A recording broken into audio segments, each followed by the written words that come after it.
D'accord, en très bien. quelque sorte. Merci pour cet éclairage. Et on aura d'ailleurs l'occasion de revenir un petit peu plus tard sur le sujet des transferts d'argent. Mais j'aimerais tout d'abord rebondir sur un sujet que vous avez mentionné, c'est l'instant payment. Donc on voit que l'instant payment s'impose comme une nouvelle donne, non seulement au niveau de l'Europe, mais aussi dans d'autres régions du monde, avec des initiatives en Afrique, comme par exemple le Kenya avec Pesalink. On a aussi une initiative similaire donc, qui a été lancée très récemment au Brésil, donc Pix. Aujourd'hui, j'aimerais poser une question sur ce sujet d'instant payment à Monsieur Koulibaly. Donc, comment est-ce que vous envisagez l'instant payment au sein du continent africain? Est-ce que ça peut être justement une innovation qui peut s'avérer porteuse pour booster la transformation digitale, que ce soit au niveau de l'écosystème des paiements ou plus généralement sur le sujet des services financiers? Merci, Andrea. L'instant paiement doit nécessairement se développer en Afrique de manière générale et pour une raison simple. Nous sommes un continent du cash. Le cash est roi dans nos différentes régions. Donc, là où le cash est roi, l'instantanéité est raide. Donc, nous devons nécessairement, si nous voulons vraiment convaincre et créer la confiance et améliorer l'adoption au sein des usagers, des consommateurs, nous devons aller vers l'instant payment. Parce que c'est ce moyen de paiement, enfin, ou cette technologie de paiement qui permettra de rassurer, par exemple, les commerçants, les marchands. Aujourd'hui, un marchand qui prend un TPE pour recevoir, accepter des paiements, parfois est obligé d'attendre au-delà de 72 heures, qui est le délai en général vendu aux marchands pour récupérer ses fonds. Il est arrivé souvent dans des pays que je ne citerai pas, dans l'espace moi, où j'ai été obligé de me déplacer du Sénégal dans ces pays pour aller régler ce genre de difficultés. Que c'est des hôteliers qui sont des hommes d'affaires, ils mettaient 1 mois, 2 mois avant de voir les paiements se refléter dans leur compte bancaire. Donc, si nous n'allons pas vers l'instant payment, nous n'arrivons pas à développer le paiement marchand. Et sans développer le paiement marchand, la digitalisation sera en panne quelque part. Donc, l'instant paiement se rapproche dans son usage, en tout cas, du cash. Donc, il est important de le faire pour pouvoir faire disparaître le cash. Et on ne fera jamais disparaître entièrement le cash. Le zéro cash, c'est difficile, mais au moins, on réduira son usage. Et pour ce qui concerne l'UEMOA, notre plateforme d'interopérabilité des services financiers numériques qui est en cours de mise en place a prévu justement de fonctionner en mode instantané.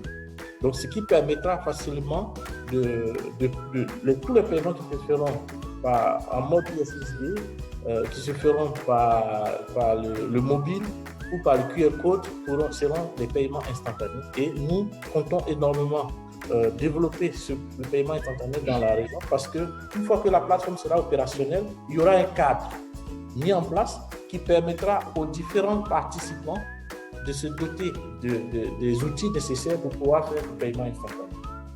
Donc c'est un peu ce que le Brésil vient de faire d'ailleurs. Avec Pix. Avec Pix, parce qu'il y a quelques mois, il y a eu des acteurs qui ont voulu faire de l'instant paiement au Brésil. Et la Banque centrale du Brésil a dit non, vous attendez que nous mettions en place le cadre interopérable et ensuite chacun viendra se greffer là-dessus.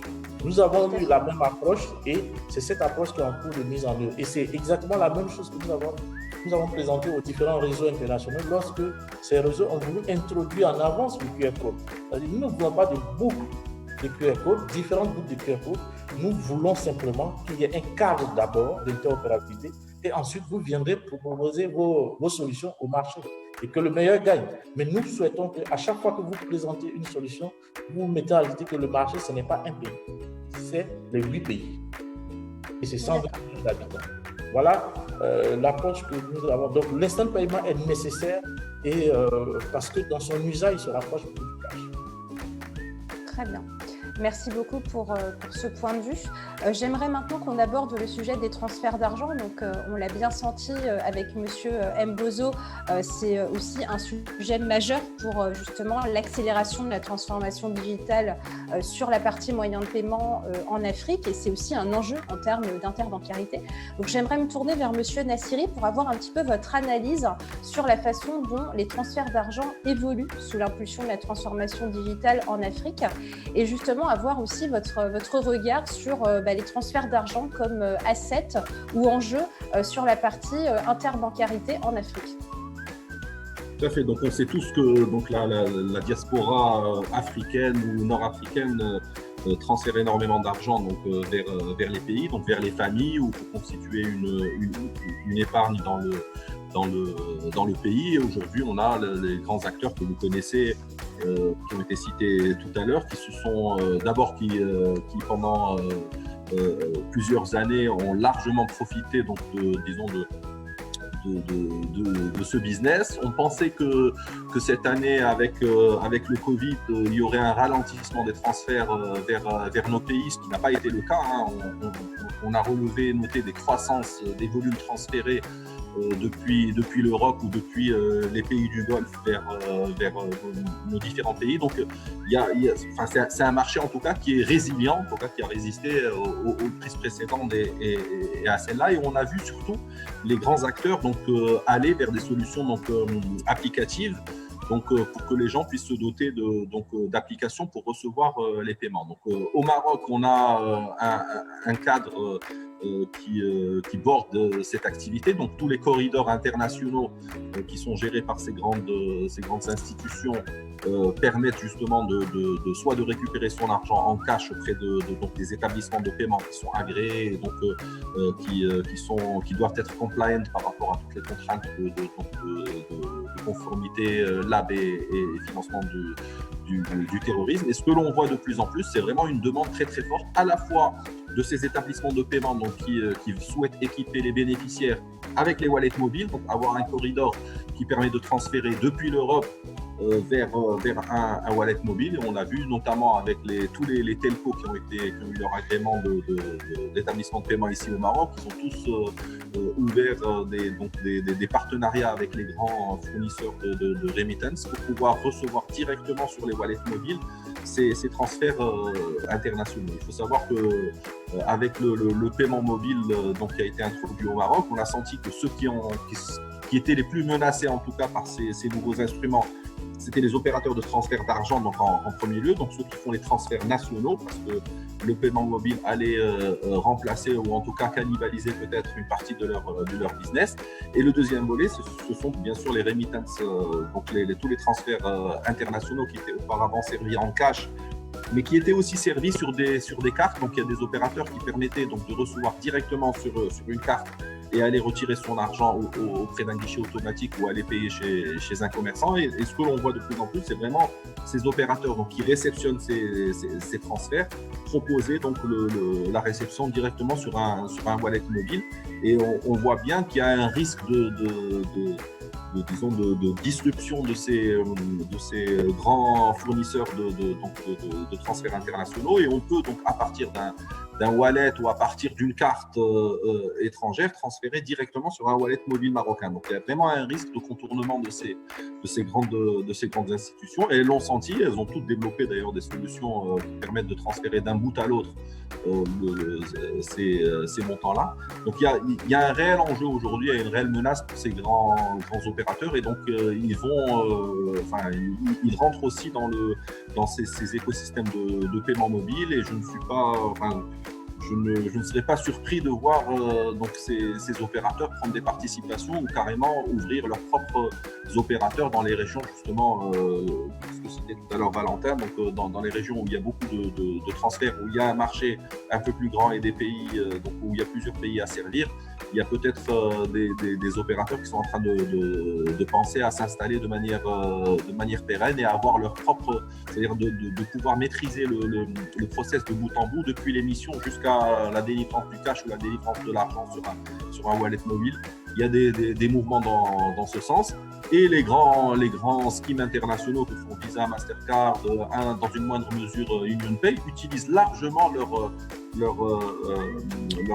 infrastructure pour faire du transfert de l'étranger. Donc, Visa Transfert fonctionne très très bien, en tout cas ici au Maroc, et vous recevez directement sur votre carte, donc votre compte bancaire, vous recevez directement l'argent de manière, tous les jours, nous on traite sur notre plateforme de processing des milliers de transactions de transfert qui proviennent de ces acteurs.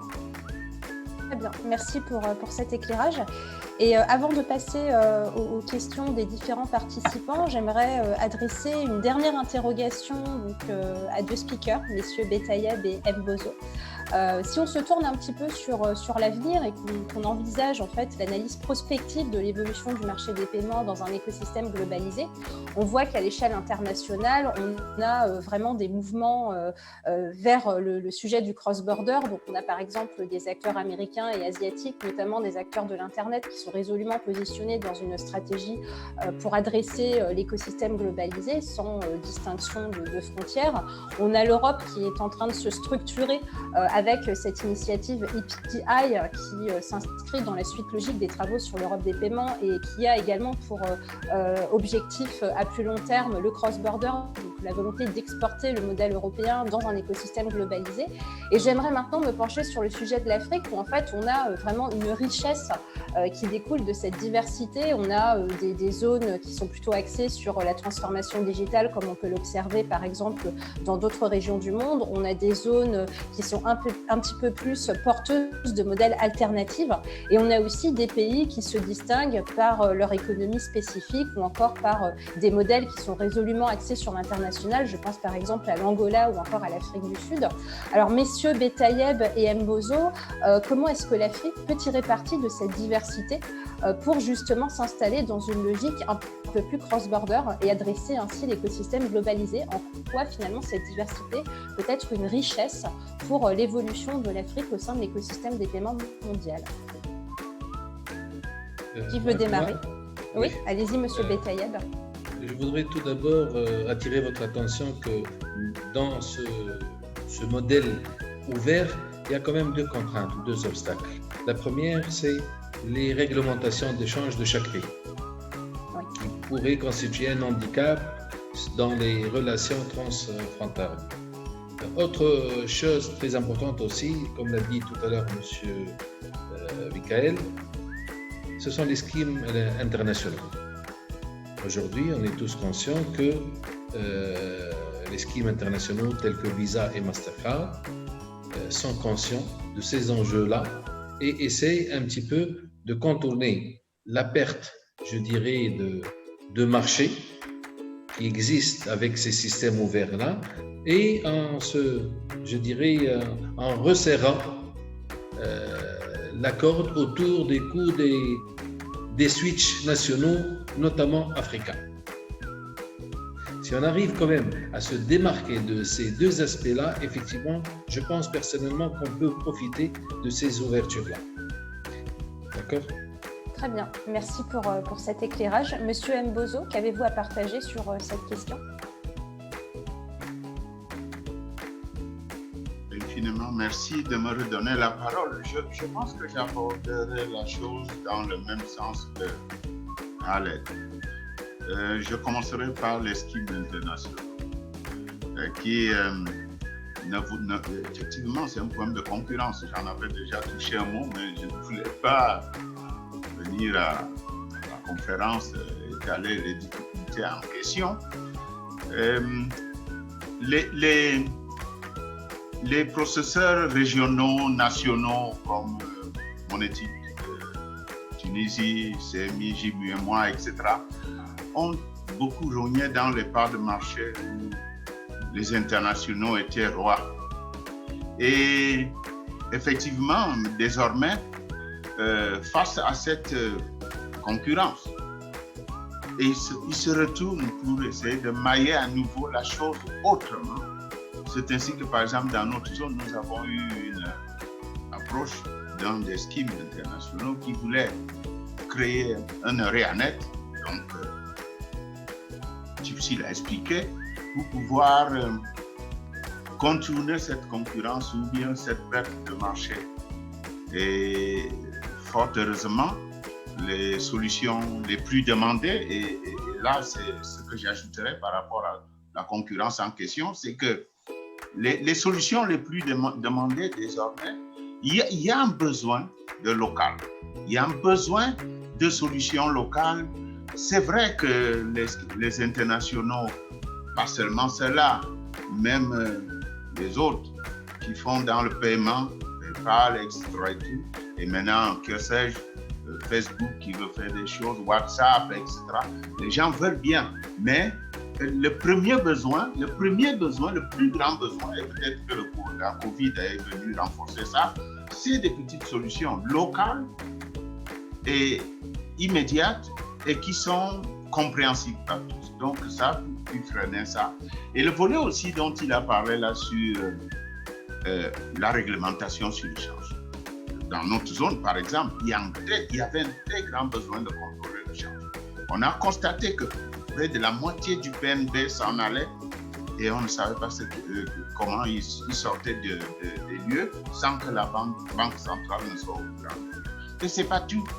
La Banque centrale a toujours constaté aussi que plusieurs commerçants qui vendent beaucoup de choses de très grande valeur, les matières premières, le bois, etc. en Europe, ne rapatriaient pas les devises. Il y a même eu ici une crise de devises il y a 2 ans qui était terrible, qui a impacté les importations parce qu'on ne pouvait plus importer. Donc tout cela fait qu'il faut intégrer désormais la digitalisation, il faut l'inscrire dans cette logique.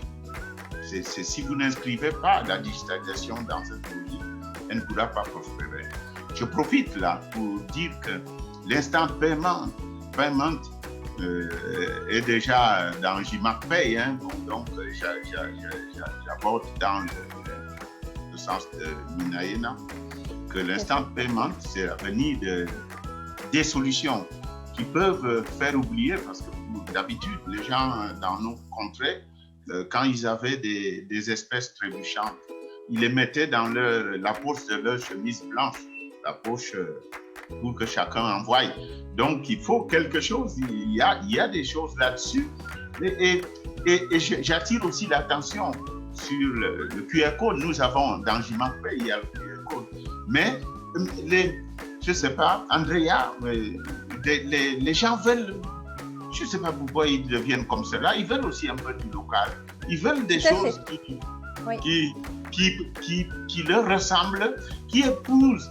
Parce que quand un scheme international conçoit aux États-Unis, pour le monde entier, il ne connaît pas le monde entier. Il va de soi qu'il ne connaît pas le Maroc en tant que tel. Il ne connaît pas la Tunisie, il ne connaît pas... Ils sont dans une logique globalisée, effectivement. Donc, il y a ça. Nous essayons de profiter, j'espère que c'est l'esprit de tout le monde là, nous essayons de profiter de toutes les innovations. Mais il faut les adapter à nos environnements, à nos cultures, à nos façons de faire et surtout épouser les habitudes. Et c'est là, Mina disait tout à l'heure que quelqu'un qui est habitué au cash, si tu veux lui donner une solution, il faut lui donner l'instant paiement parce que dans la génération YZ, vous croyez qu'il va attendre 2 jours parce que c'est J+2, j'ai déposé mon chèque à la banque, j'aurai l'argent dans 48 heures, mais il n'a pas le temps. S'il a de l'argent dans un chèque, il faut qu'il ait ça dans l'immédiat parce qu'il a des usages immédiats. Bon, donc voilà, oui, pour tout ce qui se fait là à l'international, et d'ailleurs nous sommes tous arrivés dans l'international, tout en faisant à côté aussi nos recherches culturelles, nos adaptations des habitudes dans le paiement, etc. Tout à fait. D'ailleurs, on l'a vu dans le contexte de la Covid-19, on a eu aussi un phénomène qu'on pourrait qualifier de déglobalisation avec les consommateurs qui se sont, pour le coup, attachés justement au soutien des commerces locaux. Donc, on voit effectivement un parallèle dans l'évolution à long terme du marché des paiements entre cette volonté d'adresser l'écosystème globalisé, mais aussi tenir compte des réalités nationales et des usages locaux, que ce soit dans différentes régions du monde comme l'Amérique latine, l'Europe ou encore l'Afrique, effectivement. On a un mouvement qui est relativement relativement parallèle entre ces deux volets, globalisation et usages locaux nationaux. Tout à fait. Merci Monsieur Mbozo pour cet éclairage. Je crois que Monsieur Koulibaly voulait également intervenir sur cette question prospective. Alors, on vous écoute.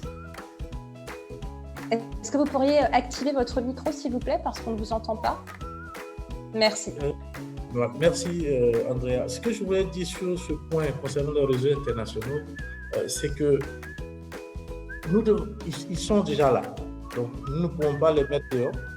Cependant, ce que nous devons faire, ils doivent nous servir quelque part de talon de serre ou alors nous montrent ce qu'il y a à faire. Donc, cessons de les regarder eux, mais regardons plutôt ce qu'ils nous montrent. Regardons comment eux, ils customisent la technologie, comment ils innovent et comment ils font évoluer leur business model. Et une fois qu'on aura compris cela, il faudra faire la même chose pour pouvoir développer des solutions locales, pour pouvoir traiter cette demande locale dont parle M. Mbozo. Je pense qu'il n'y a pas une autre solution que d'innover beaucoup plus vite ou au même rythme qu'eux. Donc, ce qui veut dire que nos organisations doivent être agiles et nos organisations doivent se donner les moyens de maîtriser la technologie et d'être autonomes technologiquement pour pouvoir aller plus rapidement et être agile dans ce domaine. Aujourd'hui, il ne se passe pas des jours que Visa, Mastercard ne rachètent le Fintech. Ils le font pourquoi? Pour innover. C'est leur approche d'innovation. Au lieu de constituer des laboratoires et réfléchir pour pouvoir le faire, ils préfèrent racheter des Fintech. Donc, il nous faut jeter ce pont entre nos institutions et les fintech qui aujourd'hui évoluent, en tout cas pour ce qui concerne l'UEMOA, les fintech évoluent dans un no man's land. Non régulées, elles se débrouillent comme elles peuvent, elles n'ont pas accès toujours au système des banques. Cela touche la question de l'open banking. Nous n'allons pas attendre des années pour instituer l'open banking. L'open banking permet de jeter un pont entre le monde bancaire et les fintech. Et il y a un gisement important de solutions à déployer. Faisons tout ceci et aussi gérons nos schémas de paiement. Nous avons des schemes, gérons-les, faisons-les évoluer en tenant compte de tout ce que publie EMV et EMVCO et nous avancerons au même rythme et nous donnerons une réponse à ces besoins, aux besoins de ces populations qui sont dans nos pays, qui ne sont pas du tout incluses financièrement. C'est la plus grande partie, c'est la mer bleue. Laissons la mer rouge à Visa, Mastercard, parce que dans tous les cas, ils n'iront jamais faire des solutions pour inclure financièrement les populations. Donc, laissons-les la mer rouge et allons naviguer sur la mer bleue. Voilà comment je pense, en tout cas, c'est de cette manière que nous, Gilles et moi, on traite la question des grands réseaux. Voilà la contribution que je voulais faire. Très bien. Merci, Monsieur Koulibaly. Donc, ce que je vous propose, messieurs, c'est de passer aux questions des participants. Mais avant tout, je souhaitais vous remercier pour la qualité de vos interventions et puis aussi le respect du timing, puisque ça nous permet de laisser quelques minutes pour les échanges avec les personnes qui ont assisté au débat. Je précise également que nous avons compté pendant ce débat plus de 150 participants, que ce soit sur Zoom ou sur le live qui est diffusé sur Facebook, et plus de 30 pays africains sont représentés parmi les participants sur ce webinaire. Donc, c'est plutôt représentatif justement de cette diversité de l'Afrique. Et du coup, merci encore une fois pour ces échanges. Alors, je vais prendre une première question qui a circulé sur le chat. Une question qui est à mon sens intéressante au regard de ce que nous avons partagé ensemble. Quelle est la place ou le rôle des régulateurs telco dans l'écosystème mobile money ? Je pense que c'est une question qui est liée justement à ce que nous avons partagé sur la place des acteurs télécoms dans l'évolution de l'écosystème des paiements. Donc, qui souhaiterait répondre à cette question ?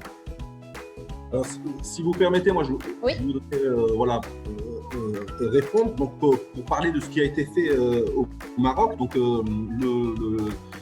l'intégration des telcos dans l'écosystème de paiement mobile s'est fait donc sous la loupe du régulateur, donc du régulateur bancaire, avec une loi bancaire qui a dressé les contours de la réglementation donc, pour le mobile payment. Donc, le mobile payment est régulé par la Banque centrale, avec un regard de l'ANRT, donc le régulateur telco, mais les règles, les lois, les circulaires sont émises par la direction de la supervision bancaire, donc émanation de la Banque centrale et par la direction des moyens de paiement.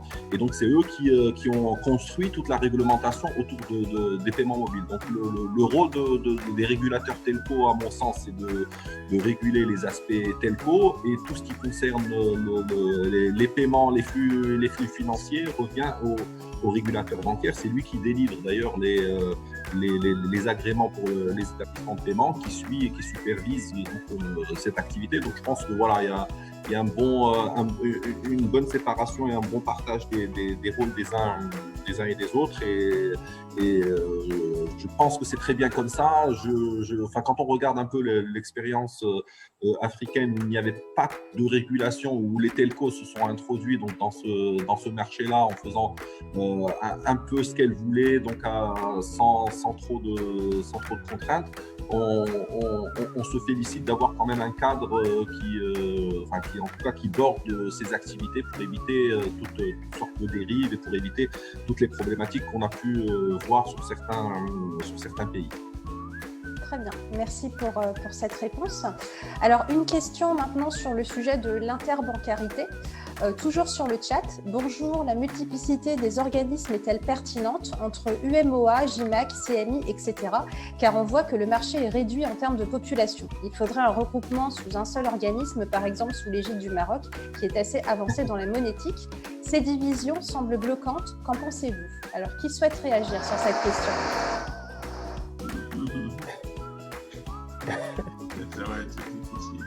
Moi, je pense que, comme a dit Valentin tout à l'heure, il y a eu une réflexion, et je pense qu'il faut la poursuivre et l'approfondir pour qu'il y ait une interconnexion entre nos différents switches. Donc, on en avait parlé à l'époque avec le prédécesseur, avec Blaise, quand il était à la tête du GIM. On avait abordé ce sujet, on avait même identifié les aspects techniques pour pouvoir faire une interconnexion entre nos deux structures. Et je pense qu'à terme, il faudra penser justement à ce qu'il y ait une interconnexion entre les différents schemes régionaux, en tout cas entre les différents processeurs, notamment pour tous les flux qui sont entre nos différentes régions. Et ce sont des flux qui se développent de plus en plus. Il y a des opportunités aussi de traiter des transactions B2B. Après, donc il y a des sujets donc de compensation des flux internationaux, et on avait trouvé des solutions donc avec nos banques correspondantes pour pouvoir traiter cette compensation et avoir des banques de clearing à la fois sur du dirham et sur du franc CFA. Donc les solutions sont là. Je pense qu'il y avait une volonté, en tout cas une volonté de nos différentes structures, donc JIMU, MOA, CMI, etc. pour aller de l'avant. Et donc il faut que les banquiers centraux maintenant de l'UEMOA et des autres régions puissent se mettre d'accord sur des dispositifs qui permettraient donc de réussir cette interconnexion. Mais techniquement et d'un point de vue technique, il n'y a pas de difficulté donc à nous interconnecter tous ensemble. Il est vrai que si on regarde les populations et les volumes donc des opérations qui sont traitées dans nos régions, il y a un réel intérêt à faire à faire des regroupements, ou en tout cas à nous interconnecter tous ensemble. Donc je pense que ce sont des projets d'avenir, et les personnes en tout cas dans ce panel sont tous sensibles à ces sujets-là. Avec Khaled Boutaïb, on en avait parlé également de faire communiquer nos schemes domestiques, et ça rentre, en tout cas c'est dans la même ligne dans la même ligne que ce qui est en train d'être fait par l'initiative EPI, donc en Europe. Il y a peut-être, on devra peut-être s'inspirer de ce qui se fait en ce moment en Europe, et pourquoi pas demain nous interconnecter également avec le futur scheme européen. On reçoit pas mal de touristes européens. Il y a peut-être aussi des choses à explorer pour permettre que les paiements qui se font par les étrangers au Maroc ou dans nos régions et par les Marocains quand ils sont en déplacement en Europe puissent se faire en nous affranchissant donc des infrastructures, des grands schemes internationaux. Et je pense que ça peut être une bonne chose de les titiller un peu voilà, et de concurrencer les schemes internationaux sur ces sujets-là. Andrea, J'aimerais bien je voudrais ajouter quelque chose. Alors, messieurs Koulibaly et Mbozo souhaitent tous les deux prendre la parole, donc je vous laisse prendre la parole successivement pour réagir sur ce sujet. Allez-y. Voilà, non, je dirais, je reviens d'abord sur qu'est-ce que les telcos ont à venir chercher. Quel est le rôle dans l'intermédiation financière des mobiles? Bon, le problème a été résolu dans la SEMAC, c'est très simple. Les telcos s'occupent des télécommunications. Les télécommunications sont toute une technologie, toute une science qui est insuffisamment, parce que je vois des questions défiler sur l'écran sur qu'est-ce qu'on peut faire pour améliorer la disponibilité de la connexion. Donc il y a un boulot là-dessus, c'est pour cela que dans la réglementation sur les services de paiement dans la sous-région, désormais, les telcos ne peuvent plus se présenter comme service de paiement. Il faut créer un service de paiement. Tout le monde peut le créer. Il peut ne pas être telco qui fait le mobile money, la monnaie mobile. C'est une institution qui est supervisée par la Banque centrale et par la commission bancaire, etc. Et les telcos, les régulateurs s'occupent de la régulation de la bande passante, des flux, des connectiques, etc. Voilà sur ce point. Et sur, ne faut-il pas regrouper tous les switches ou bien c'est pas le morcellement? Je pense que sinon, les schemes internationaux n'existeraient pas. Il y a des législations, il y a des politiques de change, comme d'ailleurs Alep disait ça tout à l'heure, qui sont différentes. Il y a des monnaies pour répondre à la personne. Les monnaies, on ne peut pas effacer ça d'un trait en un jour et regrouper tout le monde. Donc l'existence peut continuer, mais les interconnexions, et même les interconnexions, comme vous dit le mot, peuvent avoir lieu et pourquoi pas, moi j'adresserai le Maroc à partir de Yaoundé au Cameroun et évidemment le Sénégal va adresser le Cameroun, la Tunisie, etc. Si ce n'est le monde entier. On est en train de réfléchir sur comment imbriquer les technologies, les interconnexions, etc. pour que ce soit africain. Et je voudrais citer un bel exemple qui a lieu là. Je ne fais pas de publicité, mais ça vaut la peine d'être cité. Il y a 2 opérateurs qui se sont unis dans le mobile. Ils veulent faire l'interopérabilité mobile dans toute l'Afrique. C'est déjà un bel exemple. Voilà ce que je voulais dire. Merci, Monsieur Mbozo. Monsieur Koulibaly, c'est à vous. Oui, concernant la question des régulateurs télécoms, pour ce qui concerne en tout cas lui et moi, la Banque centrale a institué un statut d'émetteur de monnaie électronique. Comme l'a dit M. Mbozo, l'émetteur de monnaie électronique n'est pas forcément un télécom. Donc ça peut être toute entreprise qui constitue un dossier et qui soumet une demande d'agrément. Donc les opérateurs télécoms de la région ont tout simplement constitué une autre entité juridique différente de l'entité juridique qui fait les télécoms et ont soumis les demandes d'agrément à la Banque centrale. Et donc, de ce fait-là, ces émetteurs de monnaie électronique, telco LED ou venant de telco, sont régis par la Banque centrale qui les surveille. La structure de surveillance des banques, c'est tant mieux. Voilà, surveille également les telcos depuis un certain nombre d'années. Et il y a même un rapport qui est fait régulièrement où les télécoms, pas les télécoms, c'est un abus même quand on parle des télécoms dans le mobile money. C'est plutôt des émetteurs de monnaie électronique. C'est des entités vraiment autonomes. C'est vrai qu'il y a des mutualisations entre les deux, des mutualisations de services, mais ces entités ont leur propre DG et ainsi de suite. Après, c'est normal, c'est des filiales, elles peuvent très bien mutualiser. Donc, pour nous, il n'y a pas de débat sur ce point. Et la Banque centrale collabore naturellement avec les régulateurs. Nous-mêmes, nous collaborons avec les régulateurs parce qu'il est important aussi que les actifs ou les ressources qui font la spécificité du mobile money soient aussi accessibles aux banques, notamment les codes USSD. C'est important que ces codes USSD soient accessibles aux banques et que cela se fasse de manière plus équitable. Au lieu que, parce que dans certains pays de l'UEMOA, pour demander un code USSD, il fallait s'adresser à un autre opérateur. Donc je pense que les régulateurs sont en train de récupérer cette activité qui devient finalement une ressource pour les banques et pour les télécoms. La deuxième question, je pense qu'il ne faut pas se cacher.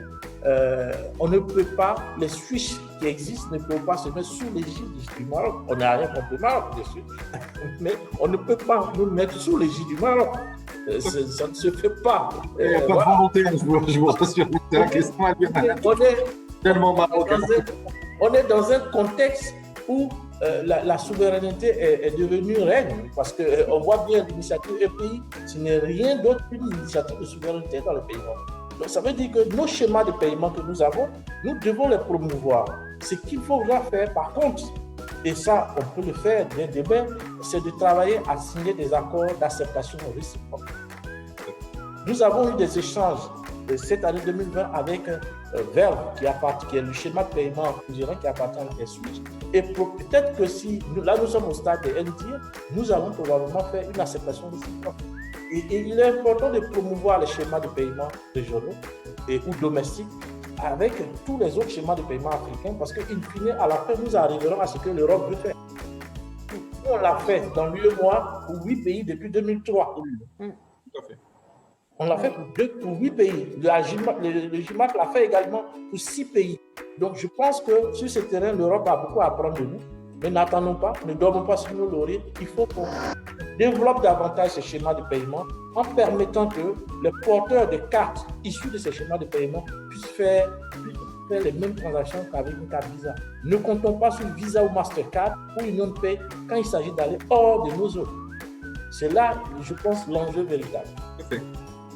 Au bout du débat, puisque nous avions 1h30 de webinaire, donc je tiens à remercier l'ensemble des speakers.